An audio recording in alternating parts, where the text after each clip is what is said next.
One of the best things about these kind of events is that you never know what you're going to find vehicle-wise. Like, everybody's got different tastes. There are Toyotas here, there's Nissans here, there's Hondas here. Of course, there's Jeeps, among a lot of others. One that particularly caught my eye was this Jeep Wrangler, and he built his own trailer system. And wait do you take a look at this thing? It is pretty awesome. I'll let him tell you all about it. Hi, my name's James Redding. I'm a member of Lost Dog Overland out of Muskoka, Ontario. Today we're here at the OverlandNTH gathering in Albion Hills, and I brought my Jeep with me, affectionately known as Gertrude II, named after the first Jeep I had when I was a kid. I had a CJ7 when I was in high school, and she was named Dirty Gertie, Gertrude, so we thought we'd keep the legend alive with this one. When I traded in my pickup truck, I got into the Jeep world. Pretty much bone stock. I put some bigger tires on it and a winch to help get me out of trouble when I get into it. Other than that, basically didn't want to do too much to it because I like the idea of being able to take the top and the doors off. I know there's some great rack options for Jeeps, but unfortunately it limits your ability to remove the top in nicer weather. Going from a pickup truck as an Overlander into a Jeep, the first problem right away was space. The things that I could do in the back of a pickup truck, the things that I could carry and bring with me, you just can't do it with a Jeep. So as soon as I got the Jeep on the ground, I immediately realized I'm going to need to build some sort of a trailer. I had thought that I would just go with a box trailer and maybe put a rack on it and put a rooftop tent on top of the box trailer. But as luck would have it, I stumbled upon an old military trailer, Canadian military, M104A from 1968. And it was in fairly good condition from the frame and underneath. However, the body was pretty rotten. I had hoped to salvage as much of the trailer as I could in the build, but unfortunately a lot of the body had to go.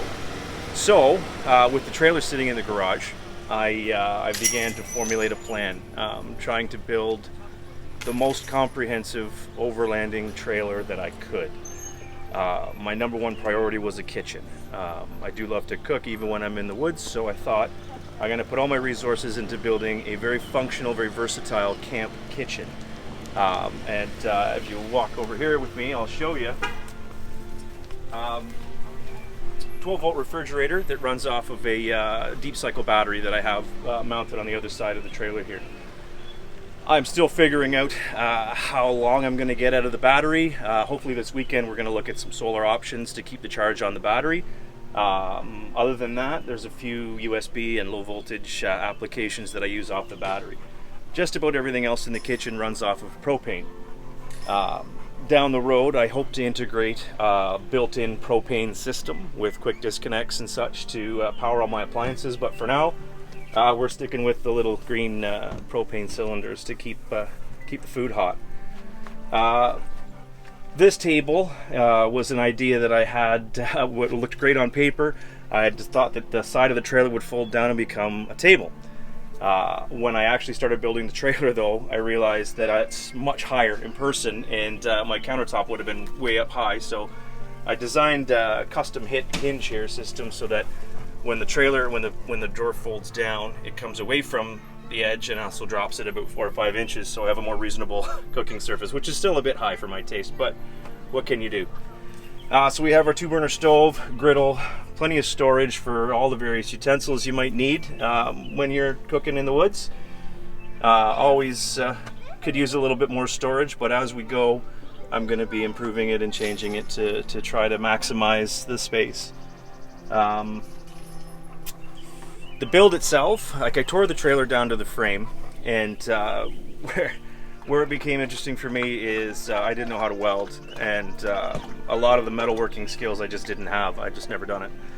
But I thought I'd just bite the bullet. I jumped in, I bought myself a nice welder, hooked it up at the house, and I went to town. First plan was to build these support arms. These are solid steel C-channel, and they wrap around the whole vehicle, so if I am dragging it through the woods and we have to scrape up against a tree, I can do that without damaging the frame of the trailer. From there, the actual chassis of the trailer was rock solid, very well built, Canadian military standard. I didn't do a thing to it, just cleaned it up and put a little bit of paint on it so it wouldn't rust. Using angle iron, I built the frame, basically the shell, and everything was sandblasted and painted. My biggest fear working with metal is I'm going to do it and it's all going to rust. So I went over and above trying to make sure that I would stay on top of the rust issue. Once everything was painted, once the framework was painted, I had a local metal shop cut and bend these aluminum sheets. I did a bit of a sloppy job putting them on there. I got a little crazy with the silicone, that happens. But everything fit nicely. I was really impressed that everything went together really nicely, and after drilling a million holes and putting a million rivets into it, I had the trailer. I had the frame custom cut. Same metal fab shop, JSW in Bracebridge, cut these frame rails for me, and I was able to weld them together. It's probably way overkill for just having a rooftop tent, but better safe than sorry. After that, I kind of went to town wiring it up, putting in lights. These little floodlights are actually connected to my reverse lights. So if I'm on the trail, if I'm in the dark and I gotta park this thing, when I put it in reverse, you can see 360 degrees all around the trailer. Everything lights up. It's quite nice. That's awesome. Yeah, so now basically this is its second adventure out. It's been up and down the highway, got about 200 kilometers on it now. And I am just hoping that we get some rain so I can see where it leaks and deal with that. I'm hoping that my weather stripping solutions are good enough, but this project is, I don't think, ever going to be completed. It's an evolutionary project, and every time we go out, I'm sure I'm going to find something I want to make bigger or better or stronger, faster. And we'll see where we go. I actually can't wait to start building another one. That's awesome. And what kind of tent you got on there? That's the Smitty built Generation 2 XL rooftop tent. It's a lovely size, a king size mattress. It's great for the two teenagers and I to make it a home. And the extra annex room. Annex as well, yeah, just watch your step there. Yeah, the annex room is nice. It's a good home for the dog. He likes to sleep on ground level. He's not much of a ladder animal. It's a great place to get changed, and absolutely. When it was on the truck, I found that it was an awesome room to increase the seasons. If you want to go out, we do a lot of late fall camping, and if you're coming in with coats and wet stuff, it's nice to have a full height room. You can stand up and hang your coats and hang everything up, and you can leave your boots in there. And exactly, it's like having a mud room, which is really neat. One of the additions that we're going to be putting on this is going to be a diesel heater. That'll just provide a nice hot, dry source of heat for the tent, so it'll promote even longer camping season for us. And at home, not yet installed, I have on-demand hot water that runs off propane. So we're hoping to have hot and cold running water, a shower, which is always a nice thing. Other than that, like I say, the next challenge this weekend is to find alternative sources of power. I want to stay away from anything that's burning fuel. I'm sure a generator would be lovely to charge batteries, but I'd like to go solar if I could, and I'm hoping to learn about that here this weekend. I'm sure there'll be some experts floating around that want to share. Absolutely. And that'll be our next plan, getting it rigged up for solar. And we're actually, the kids and I are taking it out to Jasper, Alberta this summer. That's amazing. Do the cross Canada road trip, and hopefully it gets out there in one piece. That's amazing. Well, thank you so much for the tour. Thank you. I appreciate the interest. Oh man, I'm out here getting wet. It's raining out, and I just wanted to get out here, pause the video for a second, and let you know about a contest that I got going on my channel right now. It's for these 2-inch off-road pod lights that are not only amber lights, but they're also clear lights. All you need to do is go to my channel, check out the contest, like, subscribe, and leave a comment, and you are entered. So it's that simple. Get on there, do that, and let's get back to the video. Of course, with every Overland show, there's always awesome vendors, and this is no different. They've got 30 plus vendors here and a lot of stuff to choose from. I'm gonna go take a look and see what they got.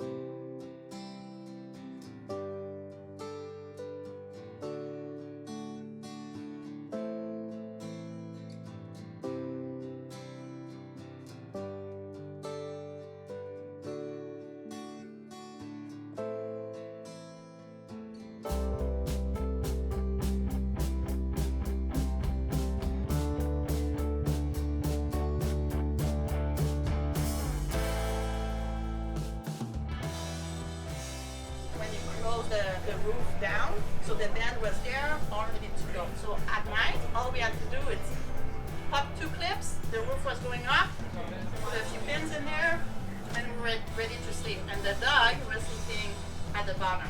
Because at home, if the dog was sleeping on our bed, nobody was sleeping. But try to.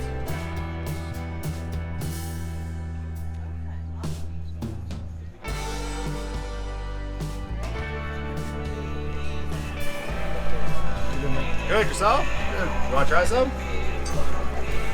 Beef jerky. And meat sticks. Sounds good to me. Yeah, what do you want to try? I got sweet chipotle, Dijon mustard, red wine, and rosemary, and then original and chipotle in our meat sticks. Okay, so I'm allergic to pork. So Those are pork. These are not. Pork. So let's try one of these then. All right. So it's all certified organic, non-GMO, gluten-free. We don't put any nitrates in our product. This is the cleanest label of beef jerky that you can buy. That's fantastic. Yeah. Super high in protein because we don't pack it full of sugar.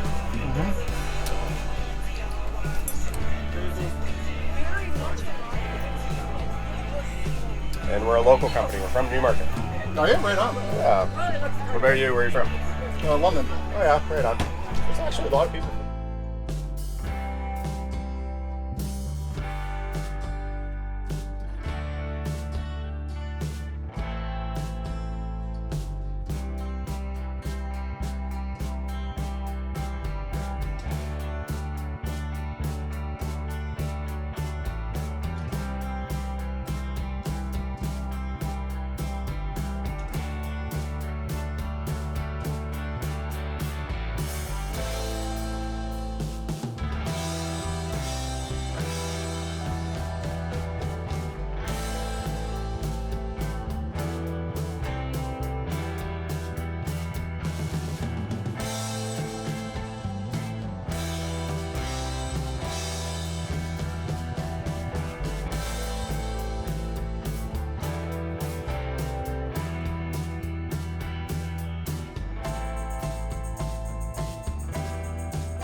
Good, how are you?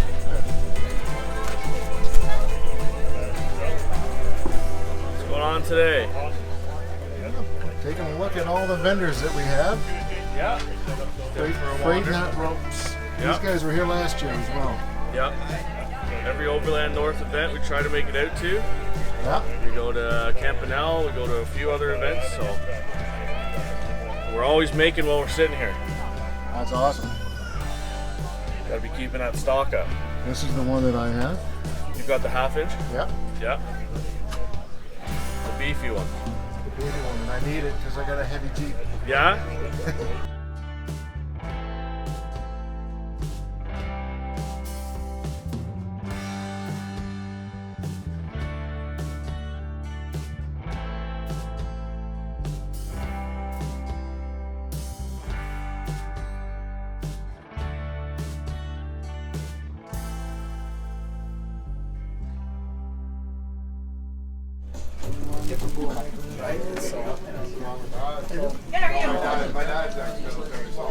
Hello there, camera. How's it going? Welcome to the Great Ape Empire and Associates.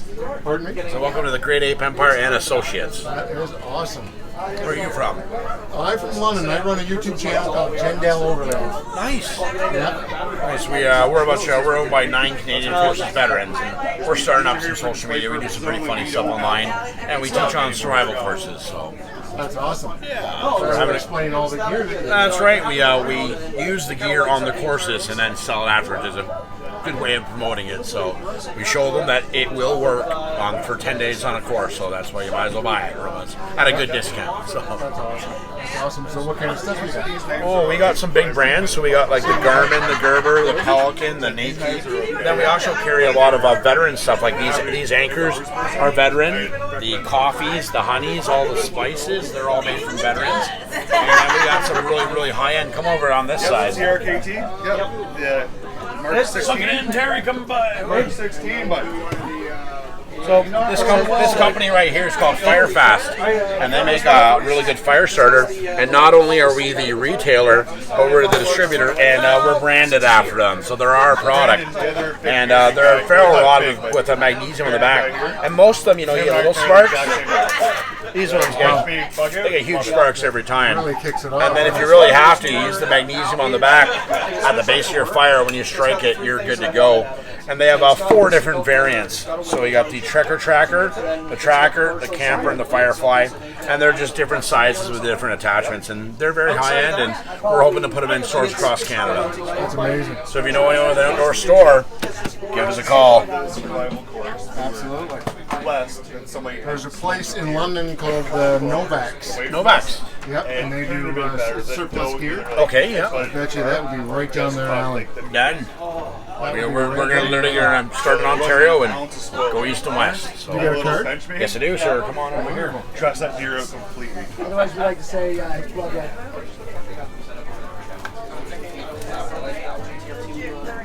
There's parking cases. And then, yes. Some headlamps. Battery chargers. Oh, I lost the bat. Now you did a good job. See what else we have here? I'll come ring them through, so if the internet screws up, we just go outside. So here's a nice outdoor decal for you. Here's my personal business card with all my personal email and phone number for them. And here's one to show some friends, which is, that's our business card right there on the wall. That's the business card there. Okay. Perfect. Oh, it's a pleasure to meet you. Now, do you have a card? I do. I'll bring you back one for sure. Nice, thank you. I'm Johnny, by the way. Yeah, Johnny. Dan, nice to meet you.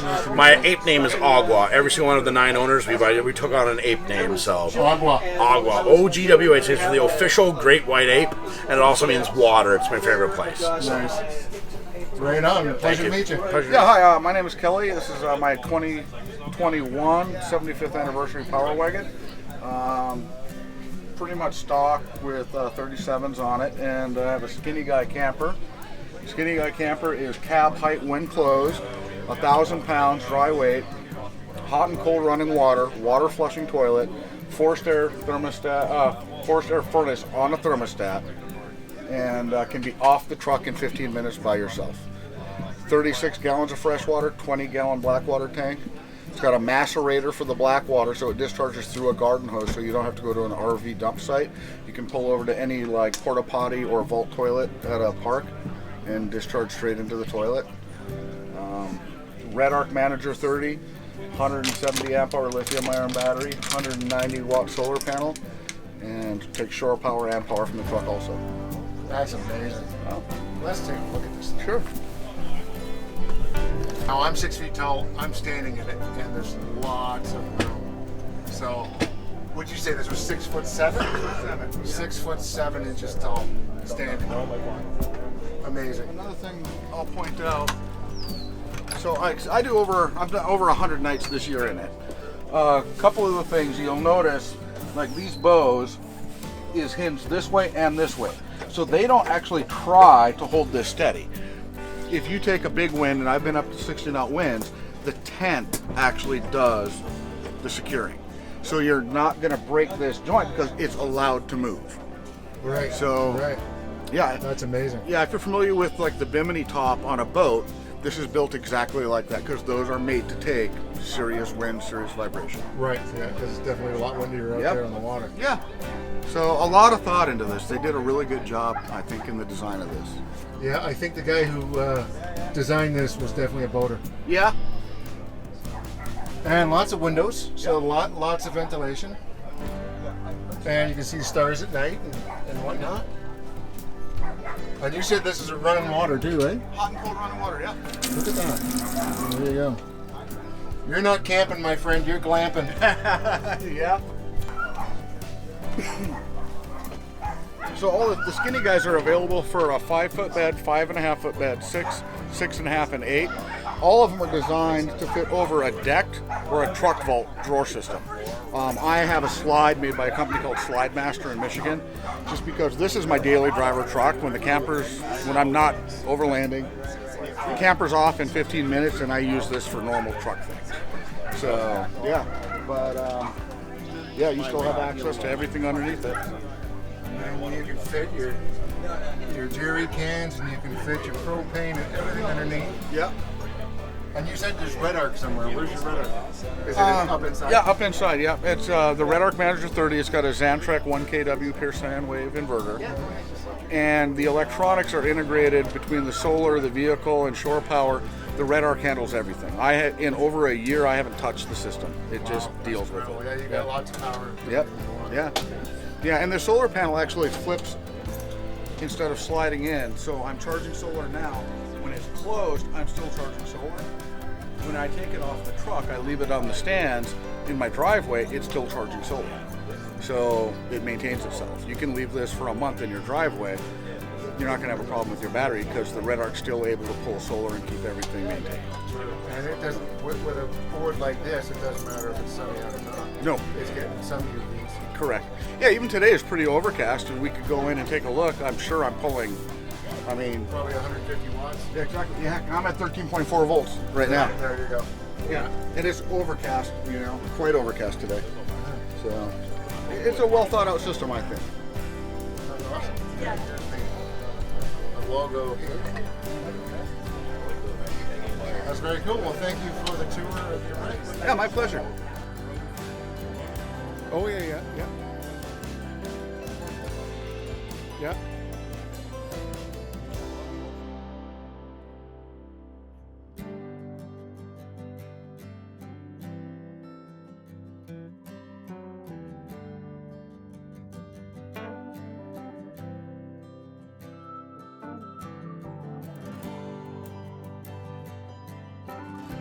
Well, the weekend is over and people have already packed up. Some have already left and headed home. And we're just about to do the same thing. I think we're gonna stop in a Mom and Pa's restaurant for breakfast before we hit the highway. What a fantastic weekend this was.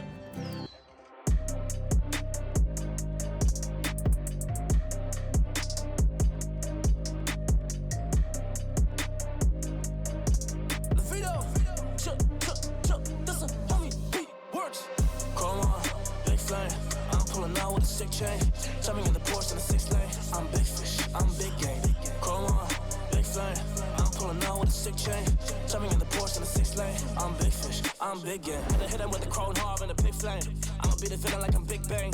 Execute a small, that's big brain. So I be looking hard, that's dripping. So that has been traded to the 60. I get a dollar, you with me. Now y'all get us out kidneys. But that is a shame, it's a pity. Let's go to the path that was shitty, but now you a fam and you wanna hit me. Honestly, dog, I think you are tripping. Follow me now like it's a religion. Hey, you chasing your vision. Hey, you look for a you should've listened. Case goes down, cause I'm on a mission. Chrome on, big flame. I'm pulling out with a sick chain. Jumping in the Porsche in the